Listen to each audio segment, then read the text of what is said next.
महाकारुणिक बुद्ध को सादर नमन, परम पूज्य बाबा साहब डॉक्टर आम्बेडकर को सादर नमन, और हम सबको धम्म का व्यवहारिक प्रशिक्षण देने वाले परम श्रद्धेय बनते डॉक्टर करुणाशिव राहुल जी को सादर वंदामी। देश भर से जुड़े हुए आप सभी प्रबुद्ध साथियों को सादर नमो बुद्धाय।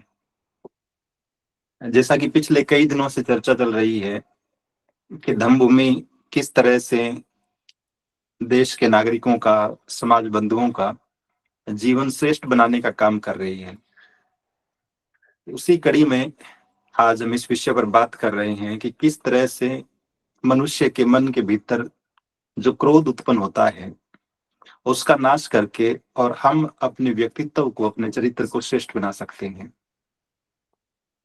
स्वाभाविक रूप से जब भी हम किसी व्यक्ति की बात करते हैं, तो वो महिला हो कि पुरुष हो, आप में से बहुत सारे साथियों के साथ अक्सर ऐसा होता होगा, जब भी हम दूसरों के बारे में बात करते हैं, जब हम ये कहते हैं कि फलां व्यक्ति की पर्सनैलिटी बहुत अच्छी है, उसका चरित्र बहुत अच्छा है या फिर खराब भी है, तो इन दोनों ही दशाओं में हमारे पास कुछ मापदंड होते हैं जिनके आधार पर हम दूसरे लोगों का मूल्यांकन कर रहे होते हैं कि फलां व्यक्ति अच्छा है या बुरा है। तो स्वाभाविक रूप से और हम सब लोग स्कूल कॉलेज में पढ़ते हुए अक्सर हिंदी या इंग्लिश जैसे भाषाई विषयों में जब कोई कहानी पढ़ते थे, कोई उपन्यास पढ़ते थे, तो बहुत बार एक प्रश्न हमसे पूछा जाता था कि फला व्यक्ति का चरित्र चित्रण कीजिए, राइट ए करेक्टर स्केच। तो उस करेक्टर की, उस चरित्र की जब हम बात करते हैं, बस थोड़ा सा अंतर है पर्सनैलिटी में और करेक्टर में, व्यक्तित्व और चरित्र में। हमारा व्यक्तित्व, हमारी पर्सनैलिटी निश्चित रूप से हम जैसा दिखते हैं, हम जैसा व्यवहार करते हैं, उन सारी चीजों का योग होता है। कोई व्यक्ति दिखने में कैसा है, कोई व्यक्ति काम कैसे करता है। जब हम चरित्र की बात करते हैं तो इसका संबंध मोटा मोटा सा हमारे मानसिक विचारों से होता है, मानसिक भावों से होता है। किसी व्यक्ति की धारणाएं क्या है, मानसिक धारणाएं क्या है। तो हम कहते हैं कि वो व्यक्ति बहुत बहादुर था, कोई व्यक्ति बहुत ही न्यायप्रिय था। तो ठीक इसी तरह से जब हम मन की बात करते हैं, चित्त की बात करते हैं, क्योंकि हमारा पूरा का पूरा धर्म का साहित्य, महाकारुणिक बुद्ध की देशनाएं चित्त पर सबसे बड़ा विश्लेषण है और बहुत ही मनोवैज्ञानिक ढंग से। और हम सब पढ़ते हैं कि जब राजकुमार सिद्धार्थ 28 वर्ष के हुए थे, तभी वो शाक्य और कोलियों का एक विवाद होता है रोहिणी नदी के पानी को लेकर, और पूरी की पूरी शाक्य परिषद, उनका संघ ये निर्णय कर लेता है सेनापति के प्रस्ताव पर कि हमें कोलिय लोगों पर आक्रमण करना चाहिए, और ये जो आए दिन चलता आ रहा विवाद है रोहिणी नदी के पानी को लेकर, इसे हमेशा हमेशा के लिए निपटा देना चाहिए, सुलझा देना चाहिए। लेकिन बुद्ध और उनका धम्म ग्रंथ में हम पढ़ते हैं कि किस तरह से राजकुमार सिद्धार्थ इस प्रस्ताव का विरोध करते हैं और कहते हैं कि युद्ध किसी समस्या का समाधान नहीं है।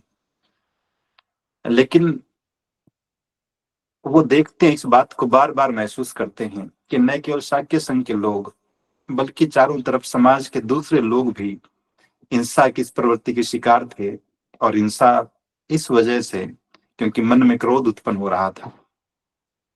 तो जब राजकुमार सिद्धार्थ संबोधि प्राप्ति के बाद सम्यक संबुद्ध बनते हैं, तो निश्चित रूप से उनका ध्यान भी इन सारी चीजों की तरफ जाता है, दुनिया के हर एक दुख की तरफ जाता है जो हमारे जीवन को खराब करता है, दूषित करता है।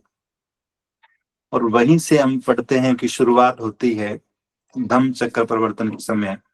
महाकारुणिक बुद्ध पंचशील का एक बहुत ही लोक कल्याणकारी सूत्र देते हैं जो आज भी हम सब का मार्गदर्शन कर रहा है। और उस पंचशील के सिद्धांत में पहला ही पहला सूत्र, पाणातिपाता वेरमणि सिक्खापदं समादयामि, वो अपने आप में इस बात का स्पष्ट संदेश था कि दुनिया का कोई भी व्यक्ति किसी भी प्रकार की जीव हत्या, प्राणी हिंसा ना करे, उससे दूर रहे, अपने आप को उससे अलग रखे। लेकिन इससे भी महत्वपूर्ण सवाल एक और था कि कोई व्यक्ति हिंसा करता क्यों है। तो इसका स्वाभाविक सा उत्तर ये है कि व्यक्ति को क्रोध आता है, जब वो क्रोध में होता है तब वो हिंसा करता है। और जब क्रोध नहीं है मन में, तो निश्चित रूप से वो उसका व्यवहार भी हिंसक नहीं होता है। तो महाकारुणिक बुद्ध भी निश्चित रूप से इस निष्कर्ष पर पहुंचे कि किसी मनुष्य के जीवन को यदि श्रेष्ठ बनाना है, किसी व्यक्ति के चरित्र को यदि श्रेष्ठ बनाना है, तो निश्चित रूप से उसके चित्त से, उसके मन से क्रोध के भाव को खत्म करना पड़ेगा। ऐसे प्रयास करने पड़ेंगे कि क्रोध कभी भी किसी व्यक्ति पर हावी न होने पाए। क्योंकि जब भी क्रोध की उत्पत्ति होती है, और मैं 3-4 हिस्सों में बांट करके बहुत शॉर्ट में बात करूं। पहला सवाल ये कि क्रोध है क्या? तो मन का एक ऐसा भाव, ऐसा आक्रामक और उत्तेजित भाव, जब हम खुद पर अपना नियंत्रण खो देते हैं, तो वो दशा, वो स्थिति निश्चित रूप से क्रोध कहलाती है।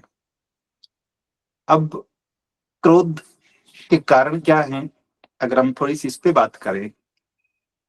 हालांकि बहुत सारे दुनिया भर के मनोवैज्ञानिक इस पर लगातार चर्चाएं, रिसर्च करते हैं और बहुत सारी बातें कही जाती है अलग अलग लोगों द्वारा।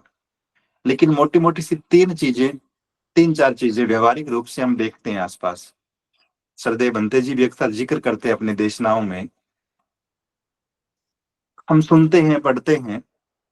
पहला कारण, सबसे बड़ा कारण तो ये है कि जब कोई काम हमारी इच्छाओं के अनुरूप नहीं होता, जैसा आप सोचते हैं, सामने से वैसा रिस्पॉन्स नहीं आता, या फिर बहुत सामान्य शब्दों में, बोलचाल की भाषा में जिसे हम कहते हैं कि जब हमारा ईगो हर्ट होता है, हम जैसी उम्मीदें पाल के बैठे थे सामने वाले से, उसके विपरीत कोई काम हो जाए, तब व्यक्ति को क्रोध आता है।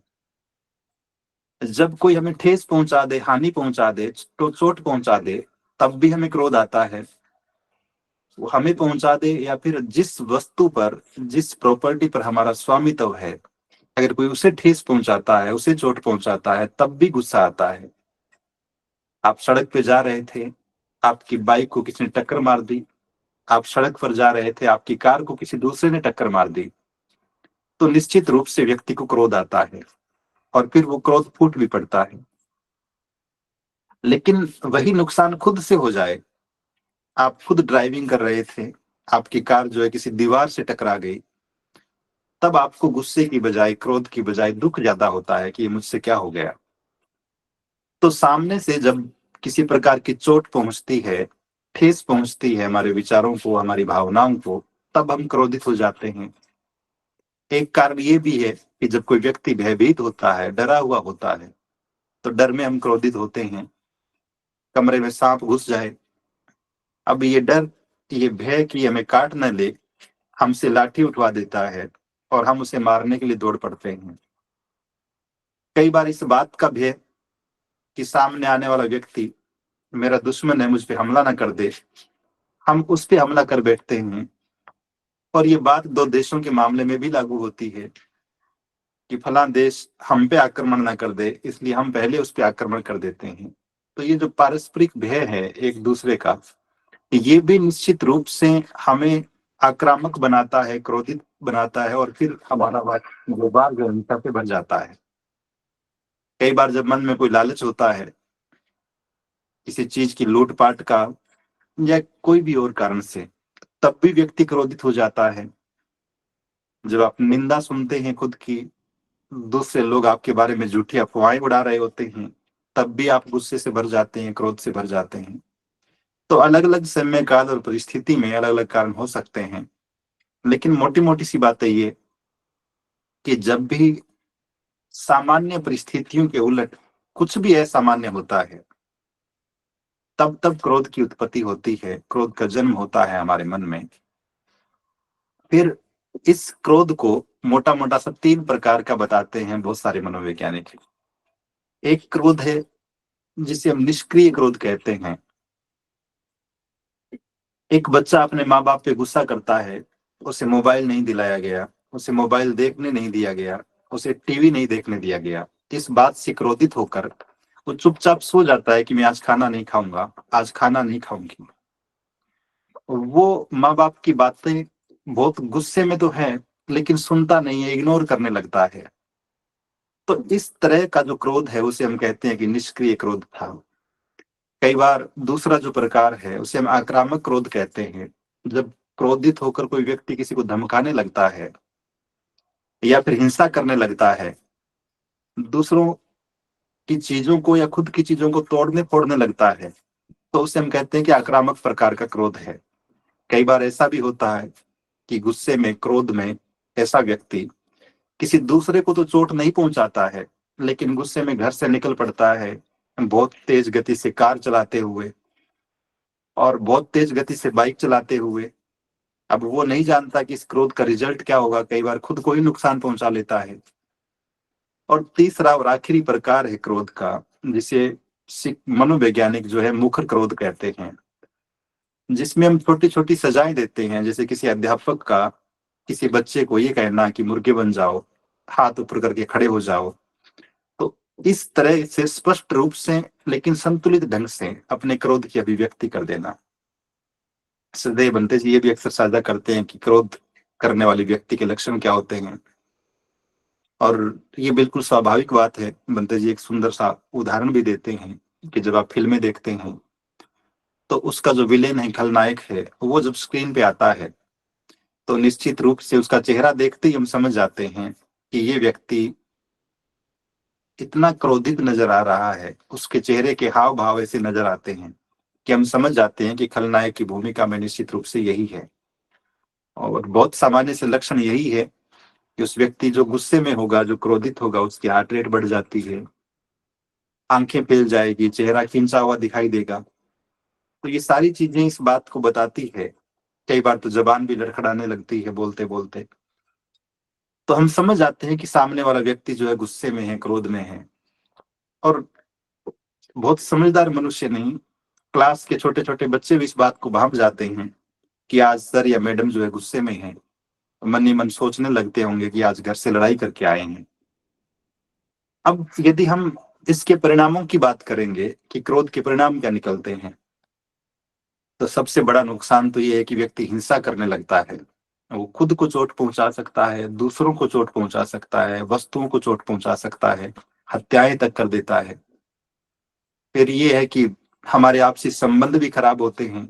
अगर आप अपने जीवन संगिनी पर गुस्सा कर रहे हैं, अपने बच्चों को पीट रहे हैं, अपने पड़ोसियों के साथ झगड़ा कर रहे हैं, लाठी पत्थर से उन्हें मार रहे हैं, तो निश्चित रूप से संबंध खराब करने का काम है। कई बार ऐसा भी होता है कि हमारे क्रोधी व्यवहार की वजह से लोग हमसे बातें छिपाना शुरू कर देते हैं। वो जान जाते हैं कि अगर हम तक ये बात पहुंची तो हम बहुत ही गुस्से में आकर प्रतिक्रिया करेंगे, तो लोग हमसे किनारा करने लगते हैं। और अगर आपने कोई गंभीर अपराध किया है गुस्से में आकर, क्रोधित होकर, तो हो सकता है इसकी आपको सजा भी मिले, कानूनन सजा मिले। ये भी होता है कि ऐसा व्यक्ति अकेला पड़ जाता है क्योंकि लोग दूरियां बनाने लगते हैं। तो ये सारी चीजें कि क्रोध है क्या, उसके लक्षण क्या है, उसके प्रकार क्या है, कारण क्या और परिणाम क्या है, कुल मिलाकर इस बात की ओर इशारा करते हैं। ये तो स्पष्ट करते हैं कि क्रोध मनुष्य का शत्रु है। अब वो हमारे चरित्र को, हमारे व्यक्तित्व को खराब करने का काम करता है, दूषित करने का काम करता है, और उसमें कुछ भी अच्छा नहीं है। जब हम महाकारुणिक बुद्ध की बात करते हैं तो एक बहुत ही छोटा सा और सुंदर सा उदाहरण सामने आता है। धम्मपद में एक छोटी सी कथा है।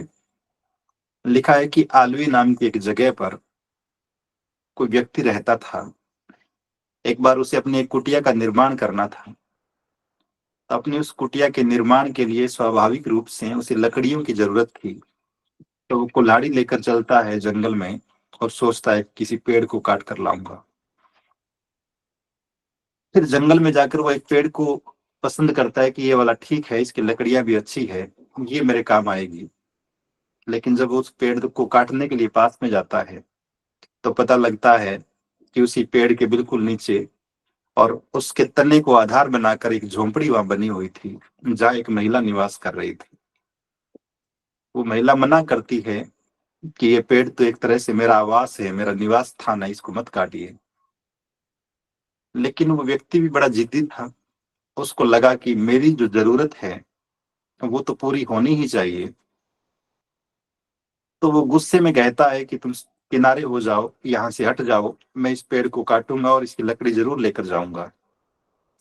कई देर तक प्रयास करने के बाद भी जब वो व्यक्ति नहीं मानता, तो महिला आखिरी प्रयास के रूप में अपने बच्चे को बैठा देती है उस पेड़ के सामने, ये सोचकर कि शायद अब तो इसको दया आएगी और ये कुल्हाड़ी चलाने से अपने आप को रोक लेगा। लेकिन वो व्यक्ति भी गुस्से से भरा हुआ था। उसका गुस्सा और बढ़ गया जब उसने देखा कि ये महिला किसी न किसी तरीके से मुझे रोकने का प्रयास कर रही है। तो वो गुस्से में कुल्हाड़ी चला देता है और उसकी कुल्हाड़ी उस महिला के छोटे बच्चे के हाथ पर लगती है और उसके हाथ बहुत ही गहरा जख्म हो जाता है हाथ में। अब उस महिला को बहुत क्रोध आता है। पल भर में ही उसके मन में एक ख्याल आता है कि इसने मेरे बेटे को चोट पहुंचाई है, अब मैं भी इसको मार डालूं।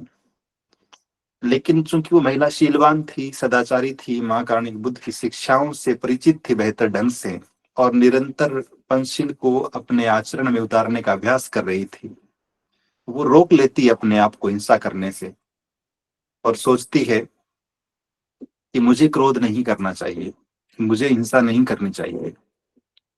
लेकिन अपने बेटे को चोट पहुंची देखकर वो जोर जोर से रोने लगती है।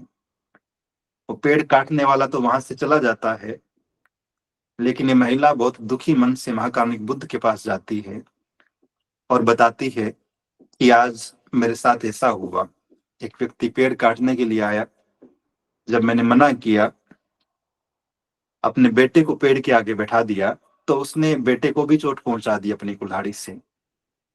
महाकारुणिक बुद्ध उस महिला की बात को सुनकर बहुत प्रसन्न होते हैं और कहते हैं कि ये बात तो बुरी है कि आपके बेटे को चोट पहुंची है, लेकिन मुझे ये सुनकर प्रसन्नता है कि कम से कम आपने अपने आप को शीलों से पतित नहीं होने दिया। आपके मन में क्रोध उत्पन्न हुआ, आपने क्रोध को नियंत्रित किया, क्रोध की परिस्थितियां भी निर्मित हुई, लेकिन उसके बाद भी आपने उसको रोकने का काम किया। और निश्चित रूप से उस कुल्हाड़ी लेकर आए हुए व्यक्ति ने आपको बुरा भला कहा होगा, आपको डांटा होगा, पहले खुद को धक्का देकर दूर किया, फिर बच्चे को चोट पहुंचाई, लेकिन उसके बाद भी आपने अपने आप को नियंत्रित रखा, और ये अपने आप में बड़ी अद्भुत बात है। आप साधुवाद के पात्र हैं। तब धम्पद के क्रोध वग्गों में एक सुंदर सी गाथा तथागत की आती है।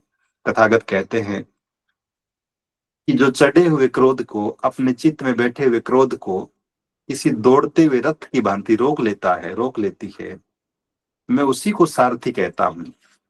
बाकी तो केवल लगाम पकड़ने वाले हैं। तो जिस तरह से एक सारथी तेज गति से दौड़ने वाले रथ को, घोड़ों को रोक लेता है, ठीक उसी तरह से जो सधे हुए व्यक्तित्व का व्यक्ति होता है, जो चरित्रवान और शीलवान व्यक्ति होता है, जिसने आचरण में बहुत अच्छे से अभ्यास किया होता है शीलों का, निश्चित रूप से वो भी अपने क्रोध पर नियंत्रण स्थापित कर लेता है। अन्यथा ऐसी परिस्थिति में हम तुरंत प्रतिक्रिया करते हुए दूसरे को नुकसान पहुंचा देते हैं, खुद को नुकसान पहुंचा लेते हैं।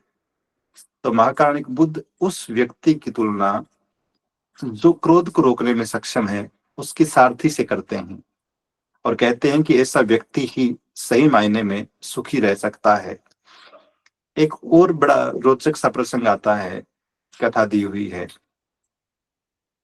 आप समझ पाएंगे दोनों ही बातों को कि क्रोध के परिणाम क्या होते हैं और क्रोध को रोका कैसे जा सकता है, या फिर आज जिस विषय पर हम बात कर रहे हैं क्रोध के शमन की, उसे दूर करने की, कि उसका सॉल्यूशन क्या है। ये बात तो हम सब जान गए कि क्रोध बड़ी खराब चीज है और नहीं करना चाहिए, लेकिन इसे दूर करने के उपाय क्या है। तो जिक्र आता है धम्पद में ही कि एक बार एक बहुत ही प्रबुद्ध भिक्षु थे जिनका नाम आयुष्मान अनिरुद्ध था। वो 500 भिक्षुओं के साथ कपिल वस्तु पधारते हैं, उनका आगमन होता है, और संयोग से कपिल वस्तु वही जगह थी जहां भिक्षु बनने से पहले अनिरुद्ध रहते थे, उनका मूल निवास स्थान। तो पूरे शहर के लोग उनके स्वागत के लिए आते हैं, भिक्षुओं की सेवा के लिए आते हैं। और स्वाभाविक रूप से अनिरुद्ध का परिवार भी, भिक्षु अनिरुद्ध का परिवार भी उन 500 भिक्षुओं की सेवा के लिए उपस्थित होता है। लेकिन अनिरुद्ध जब देखते हैं कि जो मेरी बहन थी पहले वाली, भिक्षु बनने से पहले जो रिश्ता था, वो बहन नहीं आई है, परिवार के बाकी सारे के सारे सदस्य उपस्थित हैं, तो वो अपने परिजनों से इसका कारण पूछते हैं। उनकी बहन का नाम रोहिणी था, कि रोहिणी कहाँ पर है। तो स्वाभाविक रूप से परिवार के लोग ऐसी सूचना देते हैं कि वो इन दिनों बीमार है, उसके चेहरे पर बहुत सारे फफोले हो रखे हैं, घाव हो रखे हैं, और इस वजह से वो किसी के सामने नहीं आना चाहती है। लेकिन अनिरुद्ध जब उन्हें कहते हैं कि उसे बुलाइए, तो उनकी बहन रोहिणी आती है और अपने चेहरे को ढककर आती है, क्योंकि वो बड़ी शर्मिंदा थी इस बात से कि मेरा चेहरा खराब हो रखा है, और इस खराब चेहरे के साथ मैं भिक्षुओं के सामने कैसे जाऊं। अब जब वो सामने आती है तो भिक्षु कारण पूछते हैं कि आपने चेहरा क्यों ढका हुआ है। तब वो विस्तार से सारी बात बताती है कि इस तरह से मेरे चेहरे पर बहुत सारे घाव हो रखे हैं, और इस वजह से मैं बाहर नहीं निकलती हूँ इन दिनों, अपना चेहरे को ढक कर रखती हूँ। भिक्षु अनिरुद्ध चूंकि बहुत ही समझदार थे और महाकारुणिक बुद्ध की शिक्षाओं और देशनाओं को बहुत गहरे से समझते थे, पहचानते थे, तो वो कहते हैं रोहिणी को कि आप अपनी इस बीमारी को भूल जाओ, इतना बड़ा भिक्षु संघ आया है, इनके लिए एक अच्छे से विहार का निर्माण करवाइए, ताकि सारे के सारे भिक्षु बहुत आराम से यहाँ रह सके, ठहर सके कुछ समय तक। और कुछ समय बाद महाकारुणिक बुद्ध भी कपिल वस्तु आने वाले हैं, तो आप अपने परिवार की तरफ से उस विहार को उन्हें भेंट कीजिएगा, दान कीजिएगा। रोहिणी भूल जाती है अपनी बीमारी को, और वो विहार के निर्माण में लग जाती है, और अपनी सामर्थ्य से, अपने परिवार के संसाधनों की सामर्थ्य से जितना बेहतर विहार बनाया जा सकता था, वो बनाने का प्रयास करती है। निश्चित समय पर महाकारुणिक बुद्ध का आगमन होता है उस शहर में, और जब तथागत आते हैं कपिल वस्तु में, तो रोहिणी जो है अपने परिवार सहित तथागत से निवेदन करती है कि हमने एक विहार का निर्माण करवाया है, आप यहाँ पर आराम करें, यहाँ ठहरने की अनुकंपा करें। ठहरने के बाद जब तथागत के सामने ये सारा प्रसंग आता है, अनिरुद्ध बताते हैं कि किस तरह से जब हमारा यहाँ पे आना हुआ था, तो रोहिणी जो अपना चेहरा ढक कर आई थी, लेकिन अब ये अपनी बीमारी से मुक्त है और हम सब की सेवा में उपस्थित है। तो तथागत रोहिणी के सारे व्यवहार, उसके व्यक्तित्व को जानने के बाद रोहिणी को कहते हैं कि रोहिणी, क्या आप जानते हैं कि आपका चेहरा खराब क्यों हो गया था, आपको वो बीमारी क्यों हो गई थी। तो वो मना करती है कि तथागत, मैं इसका कारण नहीं जानती। तब तथागत कहते हैं कि चूंकि आप बहुत सुंदर थे, आपको इस बात पे बहुत घमंड था कि मेरा चेहरा बहुत अच्छा है, और जब भी आपके चेहरे पर कोई नकारात्मक टिप्पणी करता था, आप बहुत क्रोधित हो जाते थे, बहुत आक्रोशित हो जाते थे, आपके चेहरे पे लकीरें खींच, और इस वजह से आपका व्यवहार जो है पूरी तरह से बदल जाता था, और लगातार आक्रोशित रहने से, लगातार दूसरों के प्रति क्रोध भरे लहजे में नकारात्मक बातें सोचने से आपका मानसिक संतुलन जो है वो बिगड़ने की कगार पे पहुंच गया था। आपको बहुत सारी शारीरिक परेशानियां उसकी वजह से हुई है।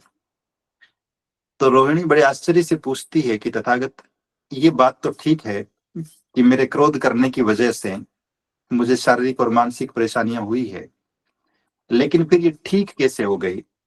जिस दिन से मैंने विहार का निर्माण करने की बात सोची, जिस दिन से मेरे मन में ख्याल आया कि महाकारुणिक बुद्ध आने वाले हैं, उन्हें ये विहार बनाकर भेंट करना है, उस दिन के बाद से मेरी बीमारी ठीक होने लगी, और अब मैं पूरी तरह से बदल गई हूँ। ऐसा क्यों हुआ। तो तथागत कहते हैं कि क्रोध और करुणा दोनों एक दूसरे के विपरीत है। जहां करुणा होती है वहां क्रोध नहीं होता है, और जहां क्रोध होता है वहां करुणा नहीं होती है। तो कुछ समय पहले जब आप बार बार क्रोधित होते थे, आपके मन में करुणा का कोई भाव ही नहीं था। लेकिन जिस दिन से आपके मन में एक ख्याल आया, ये विचार हुआ कि मुझे भिक्षुओं के ठहरने के लिए विहार का निर्माण करना है, उस दिन से ही आपके मन में करुणा और मैत्री का संचार हुआ। आप ज्यादा प्रसन्नचित होकर इस काम के, इस विहार के निर्माण में लग गए। और निश्चित रूप से आपके उस नए बदले हुए व्यवहार ने आपकी उस पुराने वाली आदतों को, उन गुस्से भरी प्रवृत्तियों को भुला दिया। और एक तरह से आपका पूरा का पूरा व्यक्तित्व ही बदल गया, आपका चरित्र ही बदल गया। और आप और ज्यादा सकारात्मक होकर परोपकारिता की भावना से, दूसरों के कल्याण की भावना से काम करने लगे। इसीलिए आपकी बीमारी को दूर होते वक्त भी नहीं लगा। तो महाकारुणिक बुद्ध बहुत स्पष्ट से शब्दों में कहते हैं रोहिणी को कि जब भी किसी व्यक्ति को क्रोध आए, कोई भी क्रोधी व्यक्ति हो, क्रोध को हमेशा अक्रोध से ही जीता जा सकता है, अर्थात करुणा या मैत्री से ही जीता जा सकता है। क्रोध के बदले में यदि आप क्रोध ही कर रहे हैं, तो फिर इस बात की पूरी संभावना है कि परिस्थितियां और खराब होगी, माहौल और ज्यादा खराब होगा, और हम अपने मूल स्वभाव से दूर हटते चले जाएंगे। ठीक इसी तरह से असाधुता को, मतलब किसी का बुरा चाहने के भाव को, आप हमेशा भलाई के विचार से ही जीत सकते हैं। कोई आपके बारे में बुरा सोचता है, आपका बुरा चाहता है, आपका नुकसान पहुंचाना चाहता है, और आप भी बदले में यही सोचने लगे कि मैं इसका नुकसान कर दूं, इसे चोट पहुंचा दूं, तब भी परिस्थितियां खराब होगी। तथागत आगे कहते हैं कि ठीक इसी प्रकार से कंजूस को दान से ही जीता जा सकता है। किसी व्यक्ति के बारे में हमें पता लगता है कि ये बहुत कंजूस है, या फिर इसमें कंजूसी की प्रवृत्ति है, और हम भी सामने से उससे बड़े कंजूस होने की जिद ठान लें, तब भी परिस्थितियां खराब होगी। तो जब भी कंजूस की बात आएगी, कंजूसी के भाव की बात आएगी, निश्चित रूप से उसका समाधान भी दानशीलता में है। और आखिरी बात तथागत कहते हैं कि झूठ को सत्य से ही जीता जा सकता है। कोई व्यक्ति हमारे सामने झूठ बोलता है, हम क्रोधित होते हैं। कोई व्यक्ति हमारे बारे में झूठी बातें करता है, हम क्रोधित होते हैं। तो उस क्रोध की बजाय, या फिर ये करना कि कोई व्यक्ति हमारे बारे में एक झूठ बोल रहा है, हम उसके बारे में 4 झूठ बोल देते हैं। कोई व्यक्ति हमारे बारे में 8 झूठ बोल रहा है, हम 16 झूठ बोल देते हैं। ये भी परिस्थितियों को, अपने व्यक्तित्व को बिगाड़ने वाला ही काम होगा। एक सामान्य सी जो भाव हमारे मन में रहता है, अक्सर हम बोलचाल में सुनते हैं कि जब कोई हमें कहता है तू चोर, तो स्वाभाविक रूप से हमारा मन तुरंत प्रतिक्रिया करते हुए कहता है कि मैं क्यों चोर, तू चोर, तेरा बाप चोर। तो वो हमें चोर बता रहा होता है, हम उसे और उसके पिता तक को चोर बताने लगते हैं। लेकिन महाकारुणिक बुद्ध धम्म के सिद्धांतों के अनुरूप बहुत ही व्यवहारिक और सदाचरण वाली बात कहते हैं। 4 बातें कि क्रोध को अक्रोध से, यानी करुणा और मैत्री से जीता जा सकता है। कोई हमारा बुरा कर रहा है, उसे भलाई से ही जीता जा सकता है। कोई कंजूस या कंजूसी कर रहा है, उसे दानशीलता से ही जीता जा सकता है। और कोई झूठ बोल रहा हो, झूठ का प्रचार कर रहा हो, तो उसे सत्य से ही जीता जा सकता है। और यही बात आधुनिक संदर्भों में हमारे लिए भी बड़ी महत्वपूर्ण है। जो बात महाकारुणिक बुद्ध रोहिणी को कहते हुए समझा रहे हैं, धम्मपद की गाथा में जिसका जिक्र है, वही बात हम सबके लिए भी बड़ी प्रासंगिक है।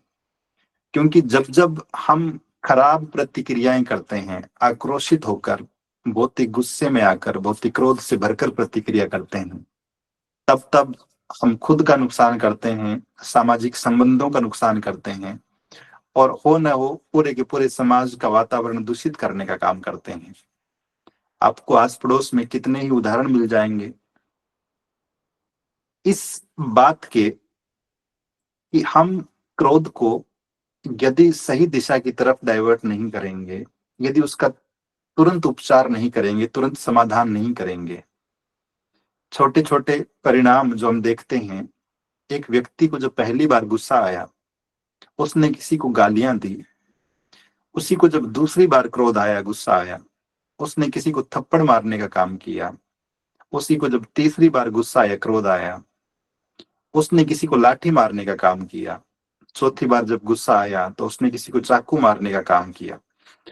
तो अगर इसकी फ्रीक्वेंसी बढ़ती है बार बार और बढ़ते ही चली जाती है, तो निश्चित रूप से हम जो प्रतिक्रियाएं करते हैं उनकी गहनता भी बढ़ने लगती है। एक बार यदि हम किसी को बुरे वचन कहते हैं, गुस्से में आक्रोश में आकर किसी को गालियां देते हैं, तब निश्चित रूप से पहली बार जो गालियां हमने दी, पहली बार जो गुस्सा प्रकट किया, दूसरी बार हो सकता है कि उससे ज्यादा करें, तीसरी बार उससे ज्यादा करें, और ये अंततः बढ़ता जाएगा। तो समाधान की जब हम बात कर रहे हैं तो मोटी मोटी सी दो तीन चीजें हैं। एक तो सरदेव बनते जी जो फॉर्मूला बताते हैं, जो सूत्र बताते हैं कि हमें जब भी इस प्रकार की क्रोध की उत्पत्ति हो, हम अपने दिमाग को, अपने मन को देखना शुरू करें और थोड़े से सचेत और सजग रहें कि मेरे मन में ये भाव उत्पन्न हो रहा है, क्रोध आ रहा है। जैसे बंदे जी उदाहरण देते हैं प्रेशर कुकर का, कि जब उसकी सीटी बजती है तो वो इस बात का इंडिकेशन है कि उसमें रखी हुई सब्जी पक गई है। ठीक इसी तरह से हमारा दिमाग भी, हमारा व्यवहार भी कुछ इंडिकेशन देता है। तो वो लक्षण जब दिखाई दे तो हम भी सचेत हो जाएं, अपने आप को उस जगह से हटा लें, अपने दिमाग को उन विचारों से, उन भावों से हटा लें, तो हो सकता है कि हम उससे बच जाएं। तो निरंतर इस बात का अभ्यास करना, अपने आप को ऑब्जर्व करना, अपने मन के भावों को निरीक्षण करना कि जब जब क्रोध की उत्पत्ति हो रही है हम उसे रोकने का प्रयास करें। एक बात तो ये। दूसरी, चूंकि महाकारुणिक बुद्ध जो बात कह रहे हैं करुणा और मैत्री की, हम जितने ज्यादा परोपकारी हैं, जितने ज्यादा दानशील हैं, जितने ज्यादा मैत्री से भरे हुए हैं, जितने ज्यादा करुणा से भरे हुए हैं, हम उतने ही क्रोध से दूर हैं। और इन चीजों की अनुपस्थिति में निश्चित रूप से खाली दिमाग जो है वो क्रोध का शिकार होता है। तो अपने मन में हम उन सकारात्मक भावों को, विचारों को जन्म दे जो करुणा और मैत्री का संचार करते हैं। आखिरी बात, जो ध्यान साधना की है, मेडिटेशन की है, हम उसका भी अभ्यास करें जो मन को शांत और संयमित रखने का काम करती है। तो इन तीन समाधानों से, एक कि हम अपने आप को देखना शुरू करें जब भी गुस्से की, क्रोध की उत्पत्ति हो और उसे नियंत्रित करने का प्रयास करें। दूसरा, अपने मन में क्रोध के विपरीत जो भाव है, जो सकारात्मक भाव है, वो करुणा और मैत्री जैसे, उनको और गहरा करें, उनको बढ़ाएं। और तीसरा ध्यान साधना का मार्ग है। तो इन तीनों उपायों से इस बात की पूरी संभावना है कि हम क्रोध का शमन कर सकें, उस पर विजय प्राप्त कर सकें। और जैसा महाकारुणिक बुद्ध कहते हैं कि जब कोई व्यक्ति क्रोध करता है, गुस्सा करता है, तो ये ठीक ऐसे ही है कि आपने अपने हाथ में अंगारे ले रखे हैं और सोच रहे हैं कि मैं किसी दूसरे पर फेंकूंगा, लेकिन हाथ तो अभी खुद के चल रहे हैं। तो आज के विषय पर मैं इतनी बात कर रहा हूँ। सरदेव बनते धम्मशील जी ने हैंडरेज किया है, संभव है वो भी इसमें कुछ जोड़ना चाहते हैं, कुछ कहना चाह रहे हैं। आप सभी ने ध्यानपूर्वक सुना होगा। सभी को बहुत बहुत साधुवाद। सरदेव बनते जी को सादर बंदामी। नमो बुद्धाय।